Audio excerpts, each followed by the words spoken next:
1969. In the wake of de Gaulle, supranationalists would see a lull in opposition. The community would see its first enlargement with the additions of Denmark, Ireland, and the UK in 1973. The 1970s would see few hiccups on the road to federation. That is, until 1979, when a little lady from Lincolnshire moved into 10 Downing Street. I'm a diva. I'm a diva. I'm a diva. I'm a diva. I'm a diva. I'm a diva. I'm a diva.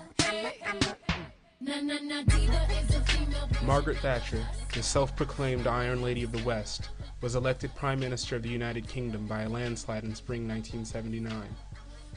Her brand of conservative nationalism would put Britain at odds with the rest of Europe, sparking epic battles that would even make de Gaulle blush. She would do more to stall integration than anyone before or since. Yes, the Commission does want to increase its powers. Yes, it is a non-elected body, and I do not want the Commission to increase its powers against this House. So, of course, we are differing. Of course, the chairman or the president of the Commission, Mr. Delors, said at press conference the other day that he wanted the European Parliament to be the democratic body of the community. He wanted the Commission to be the executive, and he wanted the Council of Ministers to be the Senate. No. No. No.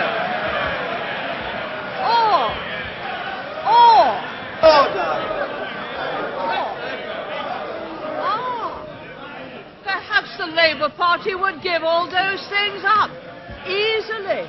Perhaps they would agree to a single currency, to total abolition of the pound sterling. Perhaps, being totally incompetent with monetary matters, they'd be only too delighted to hand over the full responsibility, as they did to the IMF, to a central bank. The fact is, they have no competence on money, no competence on the economy, so yes, the right honourable gentleman would be glad to hand it all over. But what is the point in trying to get elected to Parliament only to hand over your sterling and to hand over the powers of this House to Europe? Perhaps the right honourable gentleman will understand his brief a little bit better next time. What the Delors report is proposing is that they should be answerable to no one. It is very ironic indeed that at a time when Eastern Europe is striving for greater democracy, the Commission should be striving to extinguish democracy and put more and more power into their own hands or into the hands of non-elected bodies. Joyce Quinn! Her words today mean in effect that she would prefer to withdraw from the Treaty of Rome and the single European Union. She didn't say that. No, Mr. Speaker, my honourable friend can't really have listened.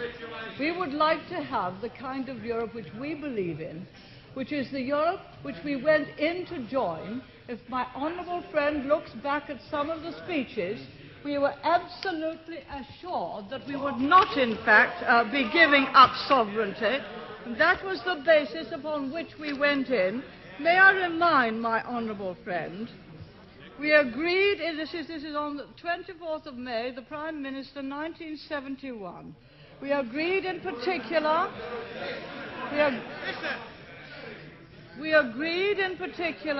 that the identity of national states should be maintained in the framework of the developing community.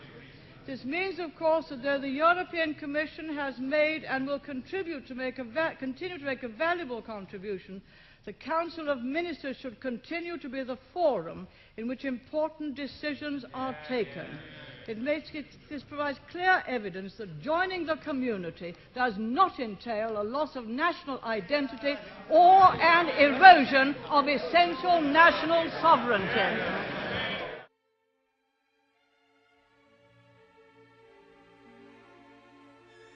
Thatcher held an iron grip over British Parliament for 11 years before finally being forced out by her own party in late 1990.